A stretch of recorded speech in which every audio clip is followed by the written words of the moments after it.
लुलम vlog चाहिँ यता हुनुहुन्छ उहाँ चाहिँ आज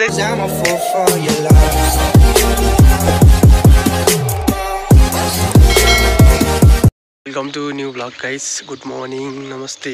अनि आज चाहिँ म बिहानै उठेर श्रमदानतिर लागिरहेको छु युनिफर्म लाएर।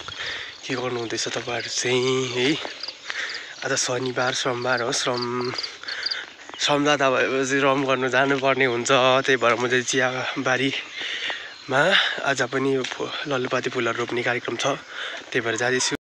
बिहान बिहानै चिसो चिसो मौसम, शीतल शीतल वातावरण, कति मजा आएछ हिँड्नु। अब चियाबारीमा गएर लालुपाते रोप्दाखेरि बिहान बिहानै है कस्तो मजा आउँछ क्या, आमा बेग्लै आनन्द क्या। म निन्द्रामै छु भन्नु चाहिँ, त्यही भएर आँखा पनि मजाले खोलिन्छ नि त। टाइहरूको आँखा साह्रै हुन्छ तर पनि अलिक चाहिँ खोलिनु पर्ने हुन्छ जस्तो लागिरहेछ। ल साथीहरू है, बाटोको साइडमा रहेको घरहरूमा होइन बेलुकाको धन्दा धुनुहुँदैछ, ठङ ठङ ठुङ ठुङ गर्दैछ, भालेहरू बाँच्दैछ भर्खर। बुढापाकाहरू त्यस्तोतिर मर्निङ वाक गर्दैछ, बाटोतिर हिँड्दैछ, कोही कोही कुद्दैछ, कोही बस्दैछ। म पनि कुद्दैछु श्रमदान गर्नको लागि। ढिलो हुन लागिसक्यो, 6 बजी पुग्नु पर्यो। म यहाँ 5:30 जति भइसक्यो होला। मैले टाइम हेर्छिनँ, भ्लग बनाउँदै कुदिरहेको छु होइन। अब तपाईँहरूलाई माथि पुगेर चाहिँ टक्कै त्यहाँ के गर्ने देखाउँछु सायदै। चाहिँ यो उकालो हिँड्दैछु ल अहिले चाहिँ फिलहाल चाहिँ साथीहरू। सकिन आँटेको साथी हो, उकालोले सार पार्यो। सँग भेट भएर चिया खाएर अब लाग्यो चिया बोकेर चियाबारीतिर बिहान बिहानै। परे हेरौँ न, बिहानै भएर कति शान्त छ है चोक पनि, मान्छे छैन। हजुर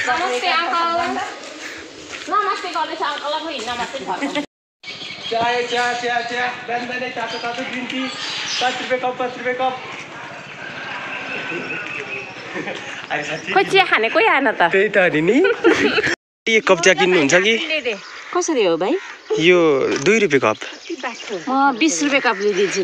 ल अहिले तपाईँले ल आन्टी तपाईँ 1 कप लिनुहुन्छ कि? म त 2 कप। सस्तो भएर हो कि मिठो भएर हो? आज चाहिँ हामी फुल रोप्नु छोडेर अब बिरुवा मिस्टेक भएर चाहिँ हामी यहाँनिर फोहोर टिप्दैछु। हाम्रो लुलम भ्लग चाहिँ यता हुनुहुन्छ उहाँ चाहिँ आज आज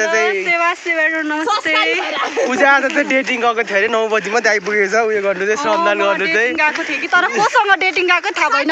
यहाँ हेर्नु है साथीहरु, 2 जना डेटिङ गरेर चाहिँ आज श्रमदानमा 9 बजी मात्रै आइपुगेको।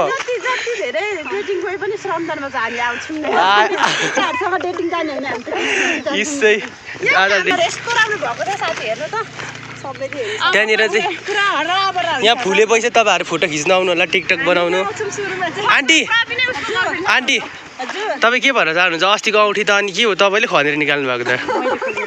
हाम्रो 2टा भाइ र बहिनीको चाहिँ पिछडको थियो रहेछ, अनि त्यही भएर निकाल्दैको। ल धन्यवाद। थियो त रुख होइन तिमी त्यो दिन त्यही काम सकेर यहाँ चिया खाँदैछौँ। हाम्रो हेन्सम दाजु लु बधाई छ। यतिको चाहिँ कराउनै पर्यो है दाजु, तपाईँ पनि एक्लै भए पनि कराउनु अब।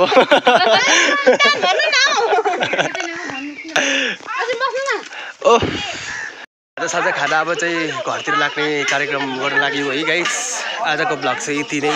मेरो डेली भ्लग आउँछ है। अब चाहिँ यस्तै छोटो छोटो भए पनि हेरिदिनु होला, सपोर्ट गरिदिनु होला।